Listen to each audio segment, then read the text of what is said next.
Welcome to Executives at the Edge, the podcast from Amplify. Each episode features insights from the top network, cloud, and technology executives, giving you key takeaways to help you grow your revenue and bring solutions to market faster. I'm your host, Pascal Menezes. Join me as we explore thought-provoking perspectives from the leaders and changemakers propelling the AI-powered digital economy forward.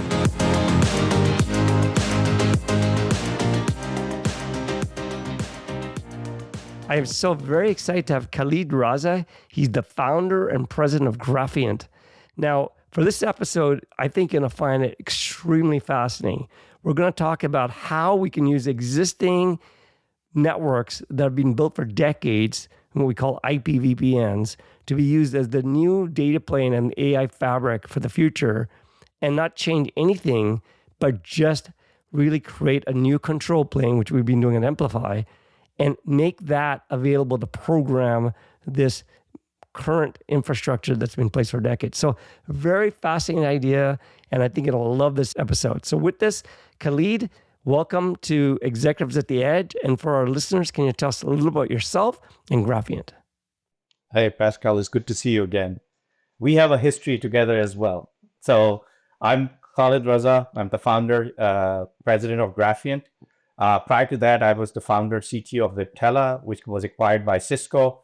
Prior to that, I used to work with mostly tier 1 service providers and Cisco Fortune 50 companies. So I've built some of the largest banking networks in the world, IP, MPLS, and also some of the largest telecom providers networks in the world, both IP VPNs and in certain cases, the internet for certain countries. So I've been working on internet since 1994. So Graphiant is essentially trying to complete the mission which Viptela started. And after the acquisition, I did a lot of convincing inside of Cisco that, look, the data is disaggregating. And disaggregated data is going to be everywhere. If we are to build this network infrastructure, we can't continue to build it with overlays. It has to be inside of telecom providers because any-to-any connectivity is needed. So Graphiant is essentially saying, we will do a true SDN where control plane is separated, not just automation. Data plane is everywhere, and it's any-to-any connectivity for a distributed data architecture. And it's mainly we build for enterprise that you provide service, but ideally the solution is for telecom providers. But tell us more about your vision. You made that statement. It sounds very, very intriguing. So if you look at this, after Viptela acquisition, I was actually trying to do two things in Cisco. One is to convince Cisco to take this control plane that we built, which was pretty much BGP based. Since we used FRR, we kept our OMP protocol separate from BGP because we didn't want to merge inside of BGP. That was purely because we were using open source software. But OMP was BGP. And I kept on saying to Cisco that, look, what has happened with SD-WAN? No two vendors interoperate. We need to create an interoperability and take it to standards and put it inside of BGP. That didn't happen. Second thing for me was when we started our journey, these over-the-top tunnels we were building with classic SD-WAN models were not sustainable. I mean, when we started in 2012, everybody's data was in data centers. Fast forward to 2017, cloud started to become a thing, and now from data centers to these centers of data. And you're not in a single cloud, you're in multi-cloud, multiple regions. So imagine a sizable company, one of our big customers was a big bank in US, and they had about 3,000 branches. So in total, they were building 12,000 tunnels to a data center. So 2 data centers, 24,000 tunnels. Add 2 cloud regions, you have 48,000 tunnels. That is not scalable. And as this data started to disaggregate, so I was pushing for two things. One, let's standardize. B, let's look at the middle mile, which connects every the cloud, every data center, and let's build an architecture for distributed connectivity. This is pre-AI boom. This is where the data is at every location. Customers are saying, my data in manufacturing floor is in the factory. How do I move that data to multiple locations? And that's the architecture that I started to advocate, that we need to go big into the telcos and build a proper SDN where the state abstraction is in the data plane. Control plane has the intelligence, not just automating IPsec tunnel, the data plane should have no state inside of it, complete state abstraction. And then we don't have a scale problem. But if you're a hardware vendor, you don't like to hear these type of things. If my core is not carrying state, I want netting, I want routing, I want decryption. And if all that goes away, then the value of the hardware in transit is significantly reduced. So I had a history with Cisco. I pitched the idea of Vitella inside of Cisco in 2007, 8, 9. Nobody listened. And I said, this vision needs to be completed. And again, nobody listened. Here I am, trying to solve the problem. So Khalid, sounds like a very interesting proposition. And so I think what you're saying is, before AI, the internet was good enough. We were using internet for overlays, much so, and for the business workloads. And I think that was looked as the new frontier. Let's just move in the internet. Let's use overlays on top of the internet, create this performance objective with traffic steering and all this cool stuff that SD-WAN brought, which you founded. But your statement now says, with AI, we cannot use the internet anymore. Pack it in, pack it out. Don't know what's going to happen. We need a very deterministic fabric because AI needs that. And so you're saying the IP VPN data plane that was in place for decades could be used if we repositioned it correctly. So can you now articulate that a little bit better? So you're spot on. Look, so I have a lot of guys in my team who came from hyperscaler background. Hyperscaler learned this lesson during I think about 15, 20 years with microservices. Because microservices changed that 3-tier architecture that the data centers would build into a flat fabric. If you look at it, that's exactly what is happening now. Agentic AI is a distributed software problem. It's a microservice sitting at a location. So the change of traffic pattern, because of microservices that happen inside of data centers, is now happening on the internet. More east-west traffic is expected. And last time when we did create a fabric and a mesh was because of unified communication, because it was any-to-any connectivity. We're back at that problem. We're back at that issue at a massive scale now. And IP VPN had solved this problem elegantly. We need to see what was great about SD-WAN, what was great about IP VPN, and then combine the two. So from my perspective, if data is going to be everywhere, the data flow is going to be more east to west, the agent will be calling so many different locations to consume that data and then make decision in real time, then it has to be a fabric which is deterministic. You have complete observability and complete view how the traffic moves. And this, we already have about 70-75% of that. And Graphiant focused on the other 25% to bring it to the industry and said, we can't continue to build overlays. It's not sustainable. It has to become a very deterministic fabric where customer knows where their data is moving, how it's flowing, what restrictions that data is, what sovereignty needs to be maintained. And that piece is literally 75 to 80% already there in telecom providers. What they lacked was quick on-ramp. How can I on-ramp this service very quickly from an edge perspective? And that internet provided, that was the reason SD-WAN was so attractive, that I could do commodity internet and do quick on-ramp. Now we're saying you can do that quick on-ramp, same thing in a telco infrastructure into this stateless core. And then from there, it becomes a very scalable solution. So all the pieces are there. We just have to connect them. So let me just reiterate what you just said. So the reason the internet was so great was I could connect to anything. And it was really the on-ramp was extremely, almost immediate, right? I just connect in the internet. I can go anywhere in the world. And that's for 30 plus years, 40 years. We established that kind of fabric. Then came the SD-WAN era. It says, oh no, the SD-WAN's great, but it doesn't have any quality. So we put that overlay on top of it. And that was saying that would work and that would solve a lot of our issues, especially for unified communication, which is peer-to-peer. And what you're saying now is the agentic world has come in, or the AI world's come in, and AI agents are going to be everywhere, billions and billions living scattered everywhere, and they need peer-to-peer communication. You don't know where they are going to go, and they need deterministic quality. So, and now you have a sovereignty issue on top of it. I need to know where data is and where things are communicating, because I don't want to leave part of my sovereign footprint or domain. And so you're saying the only one that can understand it are the physical networks, right? To that sovereignty problem, right? Overlays don't Exactly. have that visibility.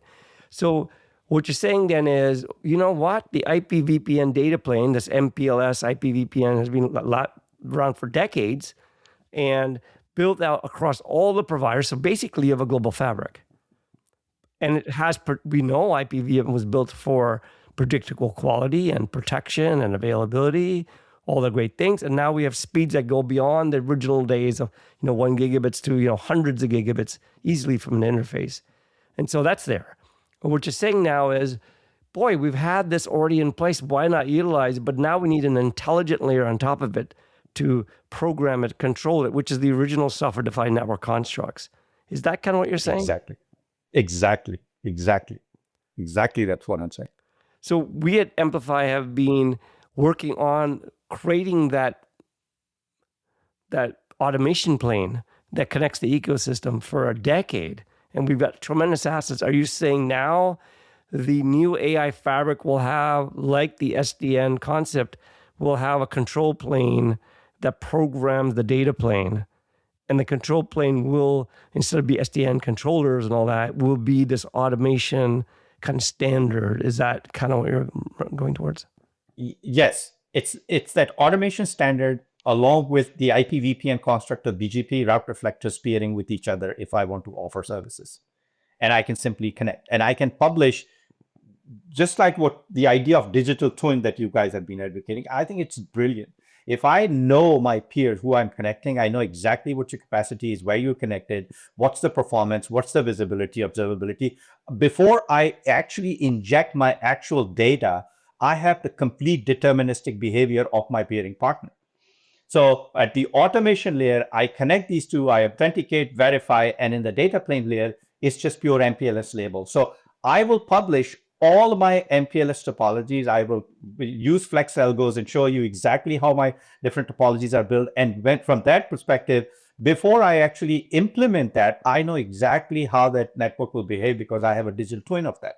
So from that perspective as well, I find it very attractive, the whole vision that you guys have been promoting, that before I actually transport my actual data, I would know behaviors, I know sovereignty, I can offer that guarantees, because sovereignty is becoming a very, very critical aspect, because agentic AI is our autonomous software that's going to make a decision. And if that decision is somehow poisoned, or that endpoint is poisoned, and there is external access which is not supposed to have, I better need to know in advance. So that's the model of this whole automation layer. I know my peer's capacity, and then I have the ability to program that at the centralized control layer and then push my actual connectivity, and actual data starts to flow once I have seen how it would behave in my peering network. So well said. So amazing you had this vision from when back you started Graphiant.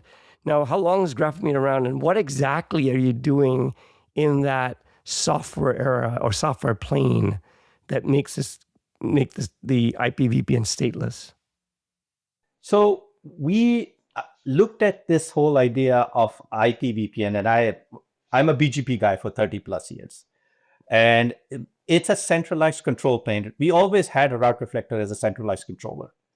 And why do we keep on innovating in new control planes? I looked at IPsec, and I said, why can't we port this into BGP? And if I take that into BGP, let BGP do the runs inside of TLS or IPsec, and then from there it's secure. And then on top of it, I can do my key distribution through BGP. It's an XTOP attribute.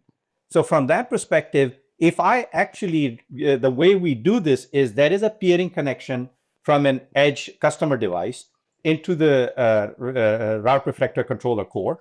And it also connects to the data plane device, which sits inside of the telco POP or Graphiant POP. Between that device at the telco POP and the edge, we exchange labels, segment labels. Now the source has all the visibility of segment label, all topology, all flex algo. And then along with that, the encryption is done end to end by stacking the labels in front of the data plane. So from that perspective, I can carry thousands of IPsec essays, but I have 2 tunnels. I don't have a telescale problem. And the programmability of the path is done through MPLS segment routing. from that perspective, if I am peering with somebody, I still get end-to-end encryption, which was always an issue people raised against MPLS VPNs as there's no encryption. Cisco came up with Get VPN, which was pretty much, I was part of those people who were in that discussion of Get VPN, because some of the customers said if an error was made by a telco and route leaking happens, somebody else can't connect into my network infrastructure. And people build SD-WAN on top of MPLS purely because of encryption and application visibility. If we make it native to MPLS VPNs, end-to-end encryption by simply label stacking, and now I don't have a tunnel scale problem. I can give you hundreds of thousands of essays over 2 tunnels. If it comes to millions, I can. But my core carries only segment labels. So I know the egress node and egress interface. So I might be connecting millions of endpoints, but my core only carries local segment and destination segment. So instead of building the MPLS stack inside of the core, I pass the MPLS labels to the edge. Now, edge can completely program my code because it knows how to use it. This is some of the things as I was talking to one of my engineers who comes from a hyperscaler, he said, we did a lot of these type of things inside of the core and doing state abstractions. So for me, the learning was MPLS guys talking to hyperscalers and data centers guys and said, we need to bring this to Talfor backbone, make it as programmable. And we have 75, 80% of this infrastructure already in place. And then we're building this next generation private custom network at a massive scale. So I think for our listeners who are not that technical, and I've been around like you, and I understand BG very well, just like you, but I think many of our listeners don't. But so let's just recap that. What you're saying is what made the internet so powerful was I can throw a packet in and get to anywhere. And we've done that with IP VPNs really to go to almost anywhere because we've built this over 20 years with IP VPNs. It is an IP routed fabric. And the challenge has been the provisioning aspects. To provision from one destination to another destination around the world has always been a challenge, and to make that almost like the internet where I just plug in and go. And now what you're saying, you've built all this software layer, abstraction layer, that allows anybody to say, I want to connect from here to there. And then basically instantly it can be turned on. It doesn't have to wait. Of course, the automation layer, everybody has to abide by this automation plane. But if they abide by the automation plane, and that's our goal, is to use that asset we've built for a decade, the automation plane, and then representing digital twins, as you've talked about. If we can get everybody on that same page, we already have the underlying fabric in place that's been around for a decade that has all the speeds, all the quality, all of the encryption that's needed, because we are coming to the quantum era, right? The Q day, where post-quantum encryption has to be now part of this. So you're saying all of that's already built in, and we have protection, availability, and so there's no need to rebuild a new AI fabric. It's already there. Of course, from new fiber to new routes and so on, but we can reutilize the existing IP VPN infrastructure by just making sure we're binding by this automation standard.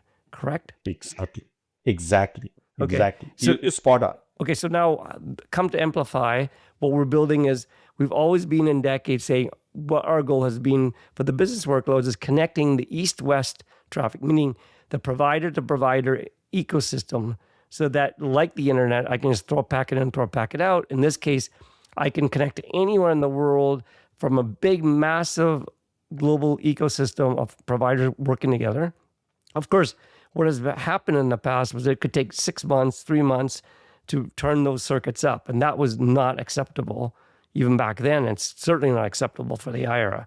And you're saying that's solved because if we can come with a standard automation plane, which is what Amplify's been working on, and representing a very modern way as digital twins, we can literally find each other really rapidly. And you're saying the digital twin could represent not only what, automation aspects they support, but basically how that connects into the fabric itself, the quality and so on.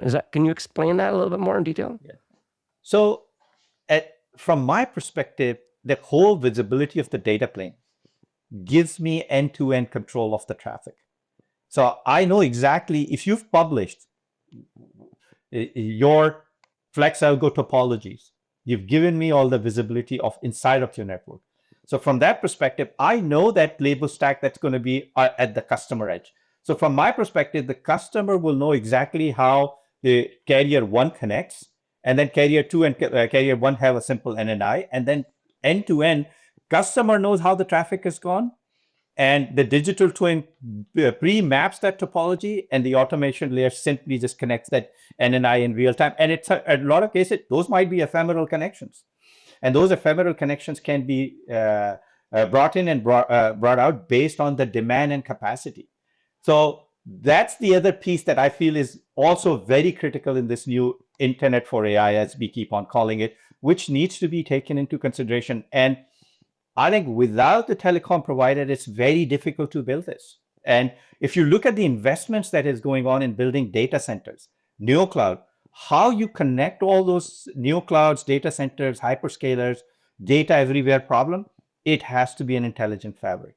And it has to be part of automation. I should be able to, if I'm a customer of Carrier 1, Carrier 1's partnership through automation gives me access to all of its ecosystem. It doesn't have to be within the footprint of the first carrier. And with what you guys are doing at Amplify, I should be automatically, as a customer, request, provision, set up, and the carrier infrastructure should automatically take care of. Why was hyperscaler so attractive to the customers? I didn't to do anything in the background. I didn't have to wait for the telcos or for just like telcos in case that we had to wait. If you build the exact same type of environment as the hyperscalers did in the telco infrastructure, customers will run towards it, because currently enterprises are not moving their data out of their data centers because they're nervous about their intellectual property. Most of the data sitting behind firewalls. If I open that up, what guarantees I will have as it's moving through this entire network infrastructure, how protected and safe it is. With this model, you guarantee them every step of the way your data is protected, visible, secure, and I as a telco through my partnership will give you that visibility and control. So I think it's an opportunity to rebuild not as much rebuild, is to repurpose the networks we already have and build it as a modern fabric. That is brilliantly said, because there's been massive investments to the already existing infrastructure, and now we're looking to rebuild it again. And now the good news is, I don't know if you've seen this paper from Google just maybe a couple of weeks ago, talked about training that, has been need massive bandwidth, because basically there's a scale up, scale out, scale across now they've done, but you take all the GPUs, that could be tens to hundreds of thousand GPUs, to make them look like one virtual GPU when you train in a data set. That's how training is done today. So it's very synchronous, and all the GPUs physically have to wait for all of them to sync together, and those sync points are happening very rapidly. And so it needs massive bandwidth, almost no loss of data, and basically very low latencies. And now this paper is saying, wait a minute, I could actually do this in an asynchronous model and need very little bandwidth, as much as 2 gigabits, to train a large foundational or frontier model. And I'm like, that's shocking. So if this becomes the new way of training, not only can we use this IP VPN infrastructure for inference, which I think is very much a given, right, with AI agents and inferring and so on, and this fabric already existing, but now I can actually use it for training also. So this could be very powerful. And then we're seeing this federated training where, I only exchange weights even. And so the data stays with my model. And then the model evolves from all the different constituents that have the model, but the data never leaves their model. So let's say company A, X, and Y has the same similar model, a finely tuned model for a certain vertical. Basically, that model can take the data from each X, Y, and Z companies, but never really exchange the data in any way. And the only thing that exchanges the weights, between each other. So the models synchronize themselves and grow better by all the training of the data individually, but no one ever sees the data. So I think we're moving to a world that the training itself will be very powerful. And as it evolves, it doesn't need massive bandwidth. So what I'm getting at is, we've been thinking of, training. I need wavelengths. I need fiber wavelengths. I don't need the IP VPNs carrying because it's not good enough. And now I think you're saying, wait a minute, training itself is evolving to be more efficient and to have more optimization capabilities. And by that, I don't need as much bandwidth and constraints of the network. And now IP VPNs can easily handle that. Is that true? Yeah, that's you're spot on. And one of the other interesting things from my perspective, from security perspective, if you look at what Glasswing has exposed, it should be very concerning. For the first time, the attacker is machine and the defender is human. So from my perspective, the safest way to take this path is to reduce attack surface. You can't attack what you can't see. And that's the other piece as we start to build with this whole idea of stateless core and IP VPN construct. I start shutting down my attack surface. So as the data moves between enterprises, there is no exposure to the public internet and there is no return route to the public internet. So I'm, although creating these IP VPN construct, but I am reducing attack surface. That's the other thing, that the idea behind stateless core was there is no state in transit. So what are you going to attack? It doesn't have a return path. And that's the other piece, Graphiant. We took two major risks as a company. One was this idea of stateless core to reduce attack surface. The other was we actually wrote our software in Rust. I was following some of the work Google and Microsoft were saying that we need to put a memory safe language. And I remember when we presented to our board in 2020-21 that saying we're going to write our code in Rust because we think FRR has reached its limit. And it was a big risk. And today it's paying off. So reduce attack surface and run your code in memory safe language. And the third thing, that's again, I think the telcos, we take the control plane completely off of the data path. So you can exchange your encryption keys over satellite, over private communication, yet your connectivity is over broadband. So in the days of Glasswing, I think we as a company, took major risks. When I look at this whole thing, it says it's going to pay off. It's going to pay off. And people who are ignoring telecom providers are not realizing they have all the tools to start reducing attack surface. Well, Khalid, we can go on and on forever. I think this has been such a fascinating episode, so thank you. And, I think just believing, though, I don't know if you can disclose this, but obviously everything we talked about has been validated by your top venture capitalist, right? And can you disclose who they are? Because I know they're like a tier one. Yeah, so Sequoia. Yeah. I'm a big fan of Bill Coren. He's your engineer's engineer. Two Bear, Mike Gogan was an ex-partner at Sequoia. He's now on Two Bear. I actually convinced Mike to invest in Graphiant because I'm a huge fan of Mike Gogan. He used to be one of the best engineers, but now he became a VC. We have IAG Capital, another massive family office. They've recently have come great exits recently, multi-billion-dollar exits. So, and also we have funding from Saudi Telecom and Saudi Aramco, because those guys are trying to build this next generation AI infrastructure.